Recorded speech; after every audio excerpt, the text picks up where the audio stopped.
Good morning, everyone. My name is Aaron Blumberg, and I am Swiftland's Continuing Education Coordinator, and it is my pleasure to welcome you to IT Security for Libraries Part 3, Disaster Recovery. We have a wonderful learning opportunity ready for you this morning with Brian Pitchman. Brian Pitchman is the Director of Strategic Innovation at the Evolve Project. He loves to share his knowledge and experience about innovative technology through presentations and hands-on demonstrations. He is dedicated to bringing libraries into the future using cost-effective measures and strategies. He has been working with startup companies across the country, promoting libraries and encouraging people to work closer with libraries in developing new ideas and concepts. Please welcome Brian and enjoy his webinar this morning. Brian? Hey, thanks, Aaron. Hopefully everyone can hear me okay. If not, please just let me know. So today we're talking about IT security. This is the third part in the series. So we're going to go ahead and dive right in. This one's focused more on disaster recovery. So we talked earlier on about risks and threats and hacking and all the bad things that could happen. And so now we're going to talk about a little bit more bad things and then how we can prevent or at least plan for it. And so many of us probably don't have a disaster recovery plan. And some people that do don't have never tested it. And so I wouldn't call it a plan yet until you test your plan. And so today we're going to talk about how do we start writing one, how do we build one, and what things we should consider. So before you start writing a plan, you have to identify all of your threats. And they're usually in like one of three buckets, which would be an act of God, act of evil, or act of error. An act of God could be anything that, like a natural disaster, tornado, hurricane, floods, fire, etc., something that you have no control over that could happen. And so, since you guys live in Florida, one of your threats are, unfortunately, like hurricanes and tropical storms. And so you have to consider that what happens if one comes through? What do we do with our technology? Um, and then an act of evil, would somebody be hacking, somebody gets a virus, somebody breaks the computer physically, or someone breaks into your library space and steals things. And that would be anything like an act of evil. And then act of error is somebody just makes a simple mistake or fat fingered something, which would be like an accidental delete. Somebody deleted a file they weren't supposed to, and now everything's gone. Or the hardware just fails because hardware doesn't last forever. We know technology isn't the greatest at all times. Or software just glitches out and crashes because of some error. And so these are the things you'll have to consider when we're writing a disaster plan. And any of these can relate into a loss of services. So we can lose internet, we can lose power, we can lose heating and cooling, we can lose our phone connectivity. We can just have general building issues. Building management is doing something and they took down our power, whatever the case may be. And so you would outline what all the dangers are. It's a very depressing work session. Everyone's thinking terrible thoughts and writing it on post-it notes. So, what can you recover? So every threat we have, we should try to come up with the risk associated with it, and then how do we recover it? So if we have a disaster such as an act of God, act of evil, they can impact our services, whether that be internet, phone, and power. Then we have risks associated with those threats with data. So what happens if data gets corrupted? What happens if data gets lost? The final risk is any systems that we own, whether those systems become errored out or the server crashes or gets corrupt or just dies and all the data that was saved on that server dies with it. So it's called a risk assessment. And essentially what you would do is you would put your consequence on your business as like severe or not severe, and then the likelihood of it occurring. And you would do this for every single risk. And so you basically are writing a book of every risk. What does the risk mean? Where does it come from? And you would classify it as one of these um, outputs. And you build what's called a risk matrix. And so you go through and you do this as a repetitive process over and over again. After you identify your threats, you identify the risks associated with those threats, and then you build a matrix around it. It's a fun time. So once you've identified all that, and all the threats and all the dangers, we then have to put a recovery plan in place. So if the worst of the worst happens, how do we stay up or how do we recover? And we're going to go through each one of these today. So the first is monitoring. We want to make sure we're always monitoring our systems. We're always getting alerts for when something's about to happen. We have to make sure we have recoverable backups and systems. All of our systems should have a backup of some kind, and we should also always test to ensure those backups work. Redundancy, which is assuring that if something breaks, we can still run our business. We can still run our library. So if the internet goes out, do we have a second internet connection that keeps us afloat? Or if the power goes out, do we have a backup generator? Or if a switch goes down, do we have a backup switch we can plug in? And so these systems have to be redundant to mitigate. You can't remove risk. If someone comes into you selling you like this product that can remove all risk, they're upselling because that's impossible. You can only mitigate risk, you can never remove risk, which essentially means making it less impactful. And ensuring you have those failovers for devices and services to ensure you're always up and running. And the most important thing, and I'm going to say this like a whole bunch throughout today, is test your plans. Go out somewhere and unplug the power and see what happens. Obviously, you want to try to do it off hours so you don't impact day-to-day business. But pretend you trip over a cord and do it gently. Or take down one of your internet connections just by unplugging it from the wall and seeing what occurs. And these are the ways you can test your plans. Whether you're in IT or not in IT and you want to test your IT folks, say, hey, we're going to test this plan. You say that we have redundant backups. Let's just make sure the backups work. And have them actually recover a server, even though the server is actually working. So, again, all of our risk has to be monitored over and over again. So, some people actually will do a risk assessment every quarter, and they'll go through that risk matrix they made, and they make sure, like, hey, did we mitigate this risk the best we could? Are we ensuring that these things are going on? Are we testing? Are we validating? Are people following the process? So if one of your processes for data loss is to take backups and bring them off site to another building, is that person doing it? Check in with them. So people sometimes forget, actually. And so by checking in frequently, you can kind of ensure that at least you're mitigating the best you can. So why do we need to even do all this? So the cost of downtime, I know for libraries it's different. We're not a corporation, we're not a business, we're not trying to generate revenue.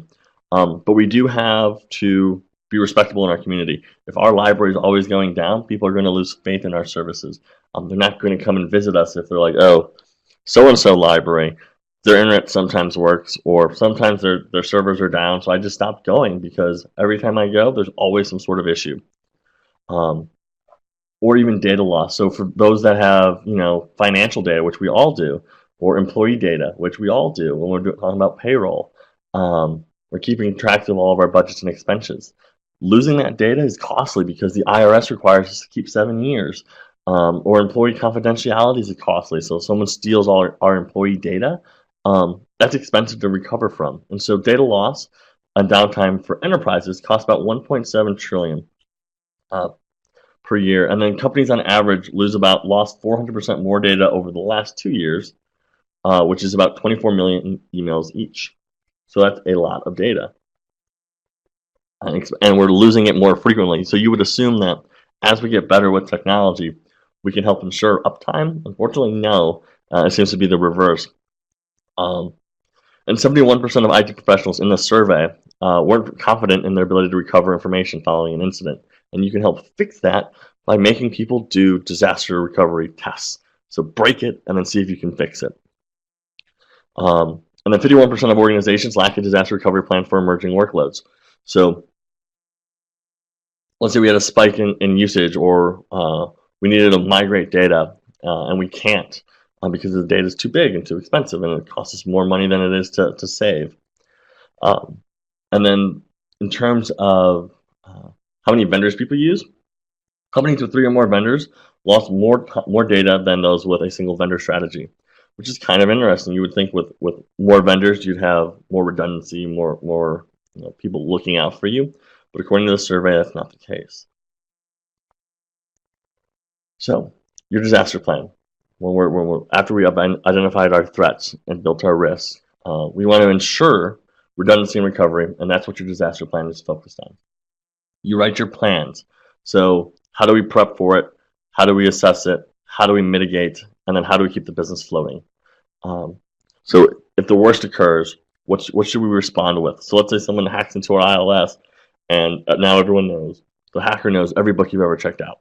What should your response be to that? Good businesses already have written responses if they got hacked, if data loss occurred, if passwords were leaked.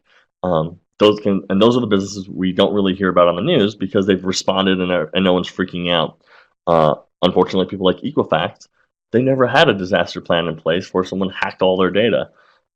They spent months trying to figure out how to inform their users, which then delayed the process because they didn't have a plan in place. So response is super key if it impacts other people, including your own staff. What do you do as relief? What do you do to help kind of calm the storm, get things up and running? How do you get to a recovery stage? And recovery doesn't have to be 100% everything works. Recovery should be defined in your disaster plan as what you need to do to run your business or to run your library still. What's the minimum you need so as you restore? And then how do you get to that full 100% restoration? So when we talk about services, in your disaster plan, you want to identify every service you use. So this is you paying a vendor to provide you a service. And so the internet, for instance, is a core component. We need this to be, operate. If our internet's down, and how many of us have those internet problems, we want to make sure that we have redundancy. So what makes up your connection to the outside world? How do we get out there? There's a list of devices, which I have at the bottom, that your internet service provider will basically send data through. So they go to your modem. That modem might go to a firewall. That firewall might go to a switch, and then ultimately data gets sent to your servers and computers. If your modem, firewall, or switch died, your servers and computers will not have internet access. So there's 3 points of failure, or technically 4 points of failure when we're talking about our internet and phone. A point of failure from our vendor, which is the ISP, or a point of failure from one of the hardware devices, which are your modem, firewall, or switch. So one way to help mitigate this is to have 2 different internet connections. And then your network would now look like this. So you have 2 ISPs and 2 different modems. Each ISP would have their own modem. So if one modem goes down, at least the other modem is still running.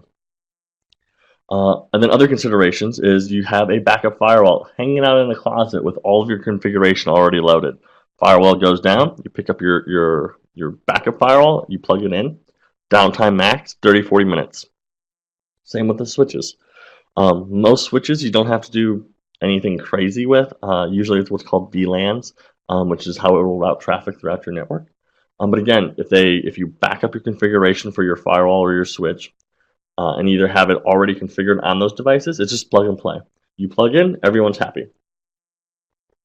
When you talk about redundancy from internet connections, they say you want to pick 2 different mediums, which is cable, fiber, telephone, satellite.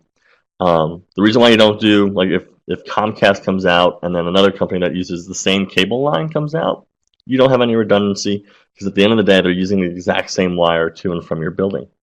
So choose 2 different ones. And again, whether that be telephone or fiber, and that would help ensure uptime. So if someone went outside your library and cut a wire and they picked the cable wire, at least your telephone connection wire will still work, or your fiber connection will still work. Now let's talk about other services like power. The best way to kind of help mitigate power loss is having battery backups or UPSs. Some people will actually just do the power generator that just sits outside their building. Unfortunately, that won't guarantee any uptime because it takes the generators to realize there's no power, and they need some time to turn on. They're not instant. It's not like you push a button and the world lights up.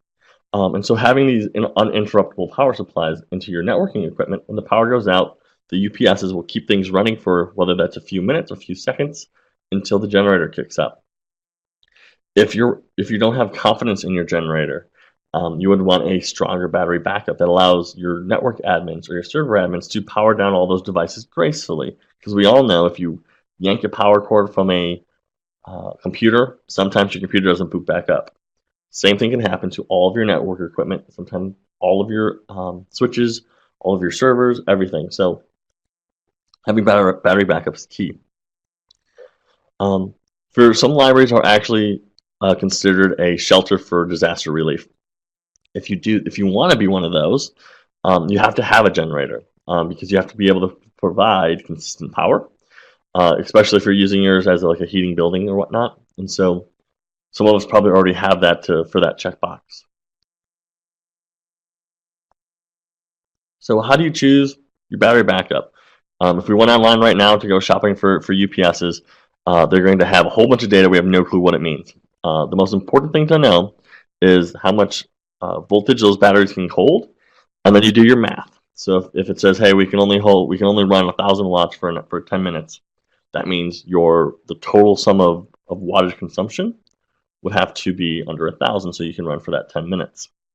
And how do you calculate it? There's server tools online that you can punch in like what your servers are, and they'll tell you what the power consumption is. Or you get something like a watt meter, which is on the right. You plug that into the wall, and you plug your servers into that, and then it'll tell you how much wattage it's drawing. And then you can actually then figure out what you need. If you have a server rack, sometimes they actually have like really cool power strips in there that show with an LED screen how much wattage and how much power is being drawn. And so you can use that to determine how many battery backups do I need and how do I set them up. Because you can't just walk into like Best Buy and point to one on the floor, because it might only keep a computer running for 5 minutes, and it surely won't keep your server running for more than 2. The other thing to consider is your battery backup is that load time. So you want to make sure, again, you have enough power so you can keep things running until either a generator kicks in or allows your admins to power things off gracefully.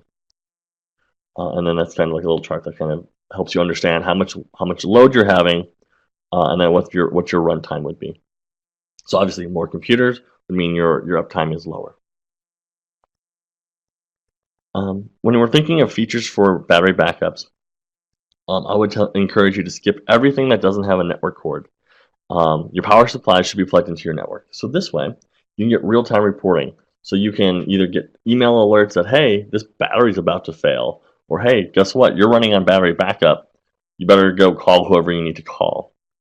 And so you can then have alerts being sent out to either your network team, your admin teams, your directors, whoever it might be.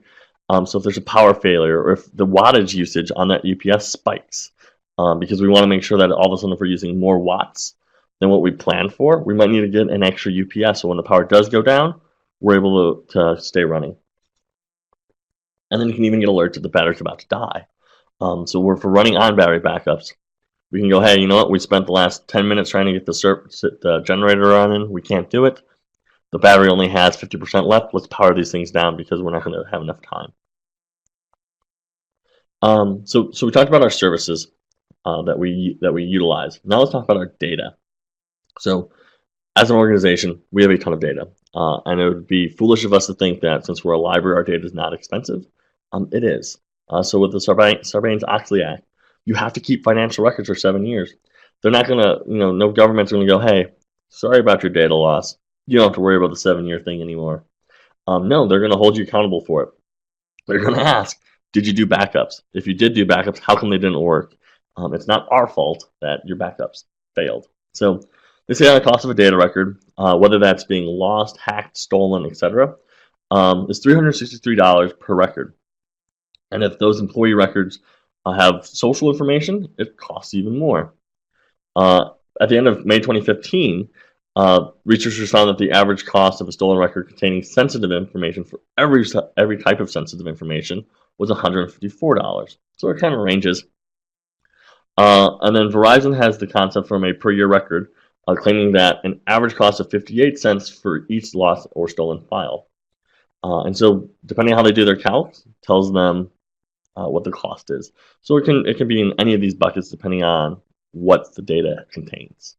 But either way, it's something you don't want to even get into that gamble of, like, oh, it's only going to cost us $5,000 if we lose all of our data. No, because people can still get upset, and then you have lawsuits. So just keep that in mind. We can protect data in a lot of different ways. And the first and most important way to protect our data is ensuring we lock our computers when we walk away. Because it's so easy to walk into, we can walk into any other building if you like, and wait for people to walk away from their computers. And if they're not locked, we can log in and we can mess with all their files. It's a fun activity if you get bored. And so always make sure that if you walk away, lock your computer, because it's so simple for somebody else to sit down and wreak havoc to your world. So there's lots of things that can happen to your data. It can be corrupted. Someone can make a change to a file. Someone can add a 0 in your financial documents, or add a 1 and mess everything up. Somebody can accidentally delete something or purposely manipulate. Or a script you're running just goes rogue and starts corrupting all your data. Now none of your Word documents can open. Or your system performance is impacted. The server's running too hard, and then it just can't save data, and so you have half-saved files everywhere that you can't open. It can also be lost. A server goes down. Somebody steals it. There's a virus on top of it. And we have tons of data. We have spreadsheets. We have email files, flyers we've made, data about events that we've held. If we're hosting information, we have our website that we're hosting, or our catalog, or any applications that we run on site can disappear. If somebody made you a custom code and you're running it off of your own server and that server dies, you're going to have to pay all over again to get that code back, potentially. Or even our email. I know most of us hate emails, but if we don't have our email, we're like super upset about it, right? And so we don't want to lose any of our emails. We don't want to lose that. So these are all sorts of data that terrible things can happen. Or even hardware failure. Like my laptop could die and I can lose some important data. It doesn't have to be a server. So there's different ways to do backups. And there's basically four buckets of backups, and then the frequency of when you do them. So a full backup is when you copy all of your data. Everything and anything, how your software is installed, all of that would be a full backup. An incremental backup is after you take a full backup, you can go, hey, every time data's changed and moved, I'm backing it up right away. Differential backup, it would be you do a full backup 1 week, and then the system will then look at the next week and go, hey, some new data is different. Let's back this up again. And then the mirror backup would just do copies on demand. So as I made one file, that file is instantly backed up.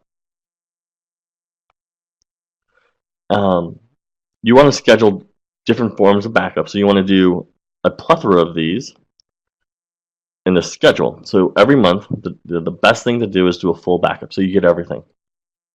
And then every hour, you do an incremental backup, or every day. Some people can recover if they lost data for a day. Some people cannot.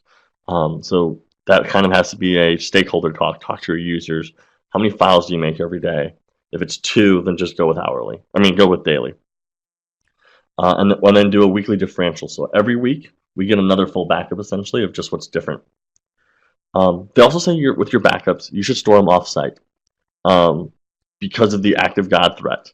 So if I had a backup server in my building and I was doing backups to it and my building flooded, guess what? My backups are useless. So depending on what you want to do, some people take a monthly backup off-site, or those weekly differentials. So every week they take a drive and they bring it somewhere else. There's actually companies out there that you can send your hard drives to, and they'll store it securely in like a lockbox in the middle of the United States, where it's somewhat safer from hurricanes, tornadoes, floods, etc. And then they put them in like fireproof boxes and stuff like that. You don't have to go up like that. Like just bringing them somewhere else is fine, or backing them up to the cloud. So there's different backup mediums that are out there. So people just use external hard drives. So they plug in a USB stick essentially, and it backs up. Unfortunately, there's some cons. It's very fragile. It's easy to break. They might require their own power supply, but they are super fast. They're cheap, and you can really get things running relatively quickly. A network area storage device, or a NAS, you can put backups that run automatically, and usually there's some more security around it. So an external drive, if I was a hacker, I could walk into a building, see an external drive on a desk, pick it up and leave, and now I have all your backups. Where a NAS, you can put a password behind it, so it's encrypted and protected. But they are a little bit more expensive, and they require like special network configurations at times, and they do require more of a setup. Tape drives is a third backup medium. They're very inexpensive to they're expensive to buy, inexpensive to keep, because they're drives that last forever. However, there's usually compatibility issues. I can't take one drive and plug it into a different tape reader. You have to have the right tape reader and the right tape drives. It's a pain. It's very easy to port. It's very easy to kind of pick up and leave. They're light, and they work really well. They're reliable. These things don't die on you like a hard drive might. However, it's incredibly slow because it has to actually write to tape, like your cassette tapes. And the last backup medium is using the cloud. Pushing it to another group, it's beautiful because now you don't have to worry about it. They're going to keep their own backups of their backups, and so you have a lot more redundancy. However, it's usually fairly expensive, and you don't really have full control of your data. So then the question becomes, what happens if my cloud provider gets hacked? Well, now all my data is no longer my data. And so then you have a whole nother security risk assessment to do. When you're talking about external hard drives or NASs, or anything that saves to a drive, you would want to try to use a solid state drive. They're more expensive, but they have no mechanical parts, so there's no disk that spins in a reader on a solid state drive, which makes it less risk of a hardware failure because there's less moving parts. When we're talking about backups on an actual server or an actual like a NAS, there's what's called RAID. So you can do these on actual like PCs, if you will, if there's multiple hard drives. So from RAID 0 to RAID 5 is usually what people will choose. The idea of a RAID is, depending on which one you pick, data will copy either multiple times on each disk, or it groups the disks together and will write in parity. So it'll be writing the file twice. So if one drive breaks, you still have your other drives running. So if I had 7 drives in a RAID and one of those drives crashed, I would still run without an issue. Then all it takes is someone to bring a brand new drive, push it in the little drive slot, and you're done. You've mitigated your hardware failure. So this is more of a hardware failure perspective than a data loss or corruption. So if a drive fails, you're not going to be out of the water. Most people will do RAID 6. It does require more drives and more hard drives, but you can have 2 drives fail at once, or up to 2 drives, and you'll still be fine.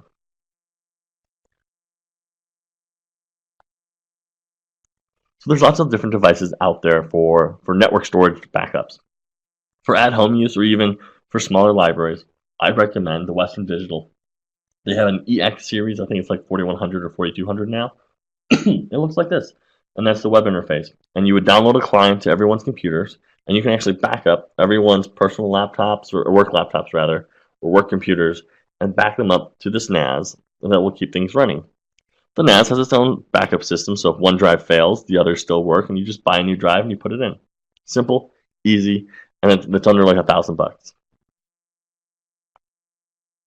If you want to go a little bit more advanced, there's another company called QNAP that has a very strong operating system behind it, where you can actually like run miniature servers off this thing, and then you can do smaller SCSI drives or your big drives to do backups and such.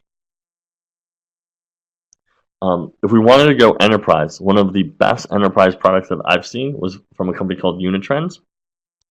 And their management interface, it talks to your devices through the network. So you don't have to actually do anything on each client end. It'll scan your network, it'll let you know which servers you should back up, and it will do what's called a bare metal backup, which essentially means if the entire server fails, like it just disappears, to set up a new server, it's usually a couple hours because you have to install software, etc. Unitrends fast tracks it. They do this bare metal backup where basically they'll give you a disk image with everything that you need. You put it into a new server, you hit start, and then it'll recover everything for you. There's no server guy that has to sit down and try to remember all the setup. Unitrends takes care of it. If we're talking about backups, for instance, for like a tape drive, Symantec Backup, very, very simple system to use. It will, you point your servers to, or what servers you want to back up, and you put your backup plan in place of the frequency of those backups, and it just does its job. You'll get an alert when it's time to switch disks.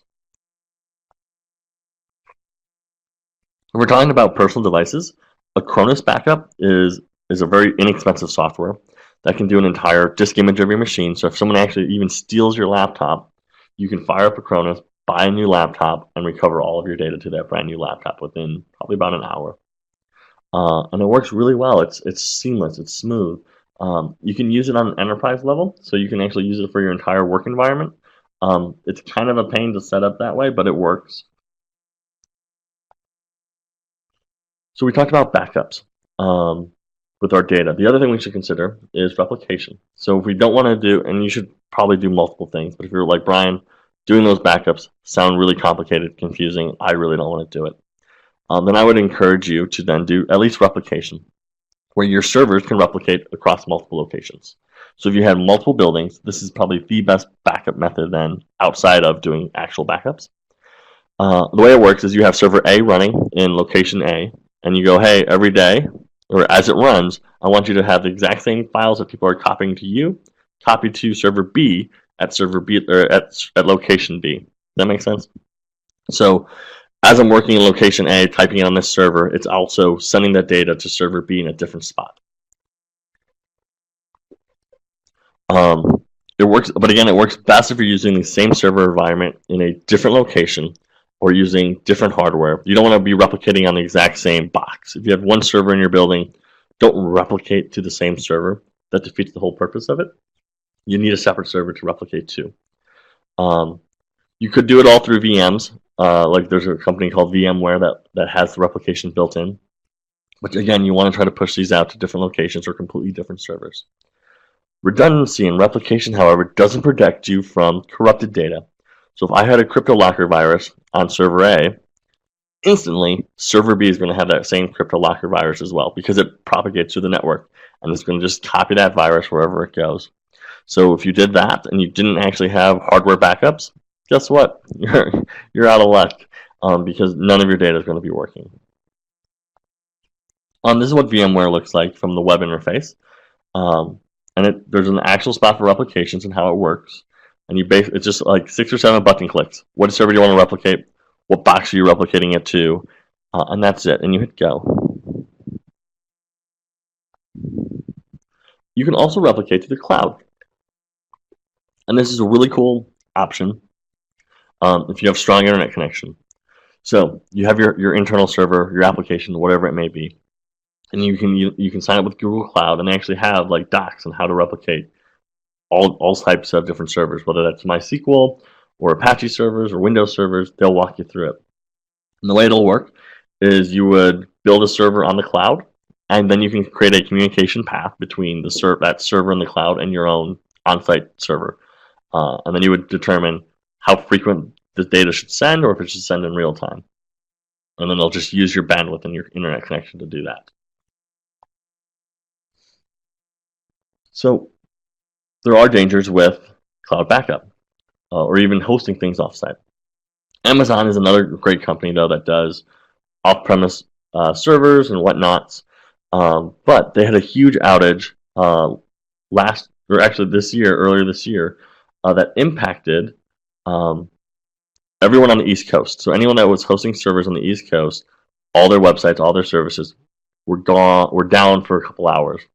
And the reason why it happened was somebody was cleaning up like cache essentially, and they added a semicolon, and it brought all of those servers down. It was a typo, and it brought everything down, and it took hours to fix. This is what their data centers look like, though. None of our data centers probably look like this. They're clean, organized. They are heated and cooled at the right temperature. There's fans everywhere. There's raised flooring, so for simple floods and whatnot, you'll be safe. And there's lots of different companies out there that you can host your environment somewhere else. And they will then manage your backups for you because they're going to have to as part of your contract. So if you didn't want to host anything on premise and you wanted to make it somebody else's problem, Lattice and Rackspace are two of those companies. And there's many. And then you would rely on them to do your redundancy and security. And so you say, hey, you know what? This is too much for us to manage. You're managing it. However, again, the caveat is if the network is down, you're not going to be able to access that data center, which means you're not going to be able to access any of your servers. And so you got to kind of weigh your options. And so what do most people do? It's like 50-50, I would assume. Some people host everything on site. Some people host everything off site. And there's also groups of people that do both, a little bit here and a little bit there, for either for redundancy or just convenience. When you talk about disaster recovery and risk mitigation, you need to understand that there's two different layers of applications. You have your server front end, which runs on like a Windows box, if you will, and it runs all your pretty stuff, such as your windows, your graphics, everything that the world can see. And then the back end of it is a database. So it's like a MySQL or a SQL table that contains rows and rows of data, like a giant Excel sheet. When you talk about replication from an application standpoint, most people just replicate the server front end because that's what gets used the most. That one has the most traffic usually hitting it, and so you want to have backups of those.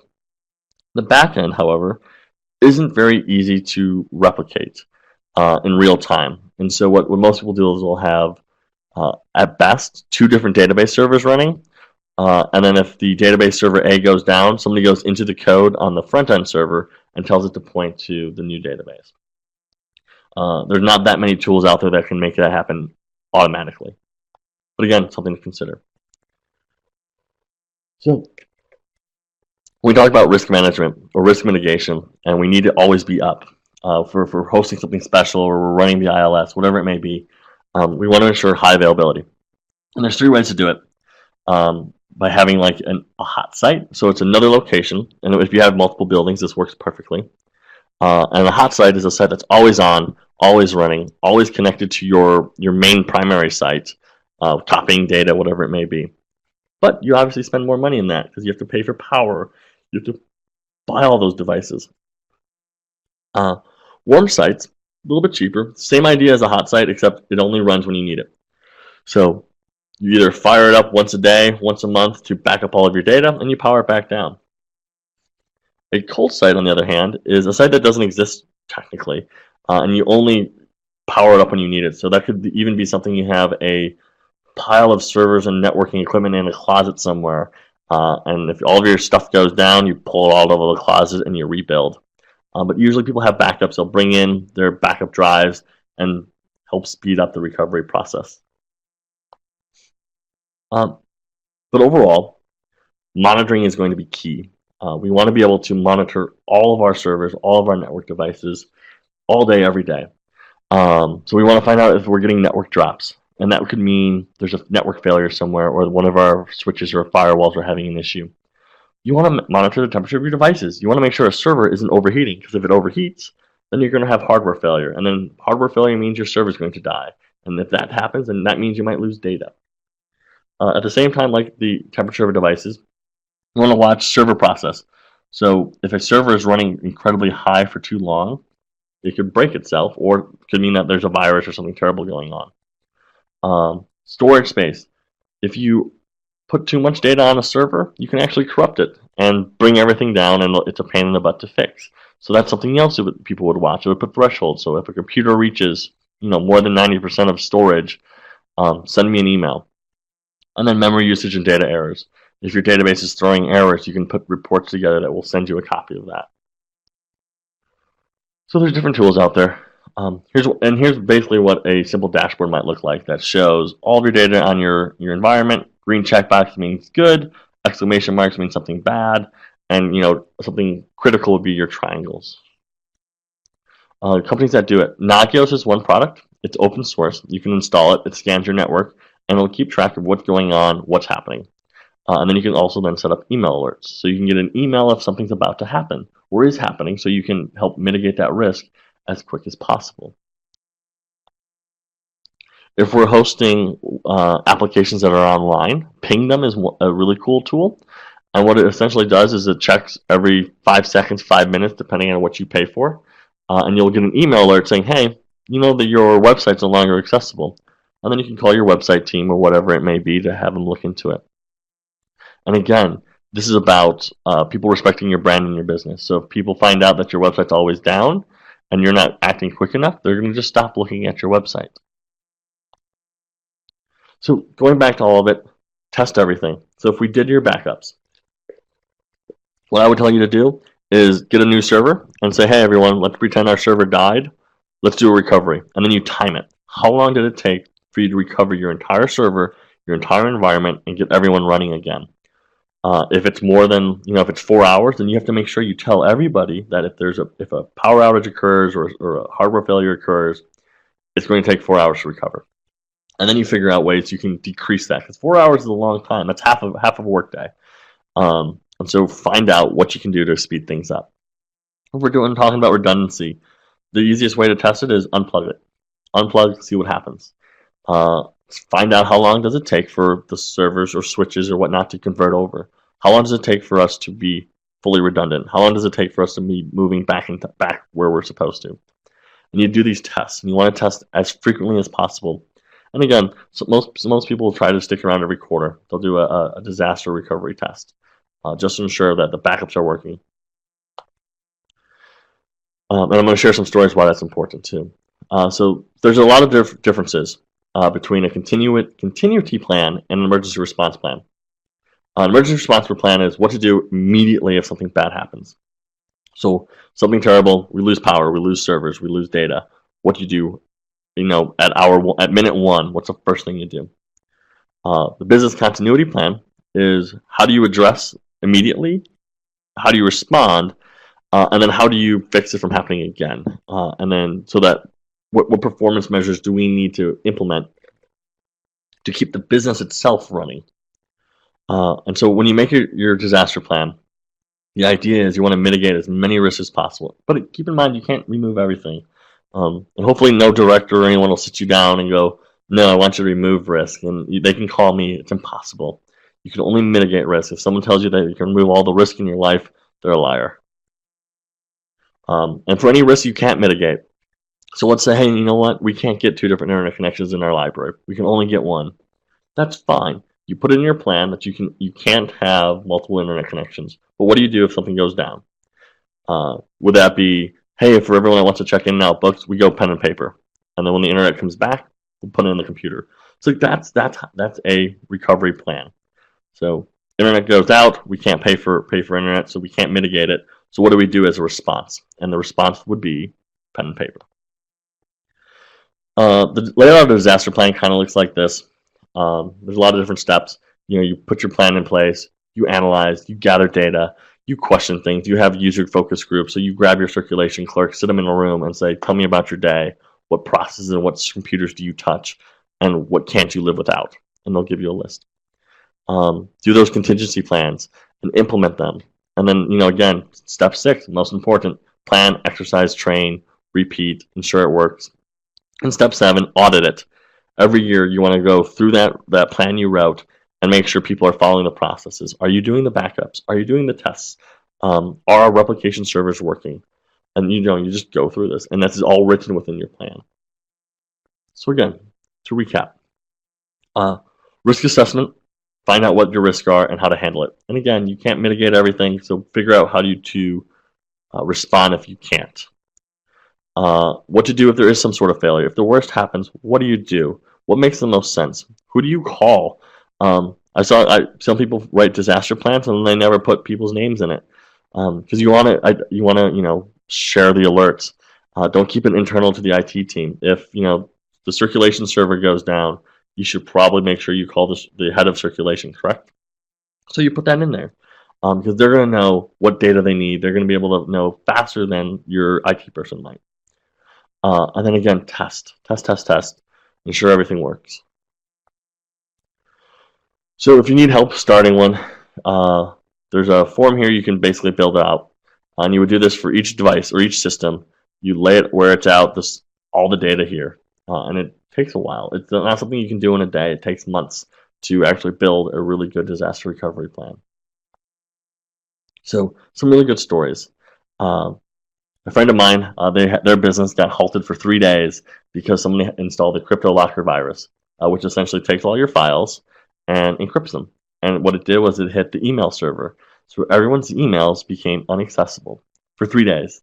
And you know how much that kills the businesses? It destroys them because they can't do any business for 3 days. They're not able to get emails. They're not able to reply to emails. People are panicking. It wasn't fun for them. I worked in an organization once where there was a server failure on the accounting server, and it was right before tax season. The downside is the person in charge of the backups never tested the backups. So they're like, don't worry, we have these backed up. Turned out that the backup configuration has been corrupted for the last year.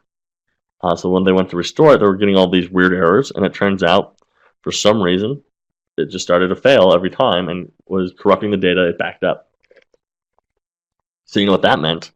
All those accounting people had to go to the hard copies of all the accounting stuff they typed in, every bill they paid, every invoice they sent, and type it all by hand and put in like hundreds of hours because it was tax season. They had to hire like a temporary accounting people to help with it because it was such a massive project. They had to do a year's worth of work literally within a few weeks. SAN failure. So an entire business was brought down because the EMC drives, which are your RAIDs, failed, and no one was monitoring it. And so when the fifth drive failed, everything went away because no one replaced the first four drives because there was never email notifications about it. So we talked about backups are important, testing, and the third one was monitoring. So making sure that you keep track of all this. So I know I gave you guys a lot of information today, and I encourage you, whether you were attending today or watching the recorded session, to feel free to reach out if you do have more questions or you want me to cover anything else. I'll kind of open it to the floor. Are there any questions, comments, complaints, or otherwise?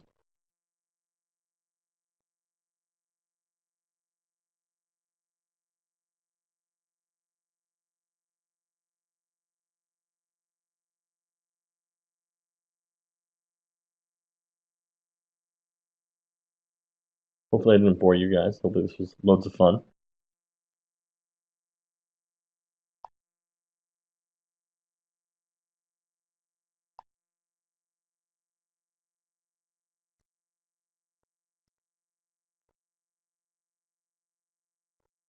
Yep, the slides will be shared.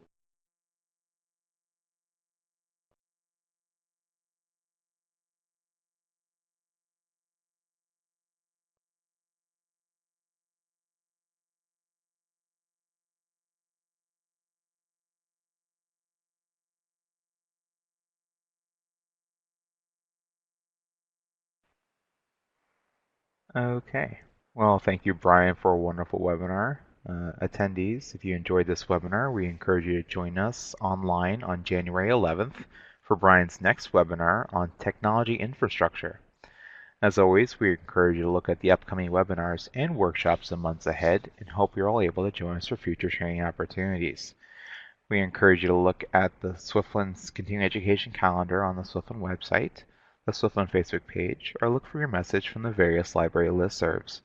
Thank you everyone for attending and have a terrific rest of your day. Bye everyone.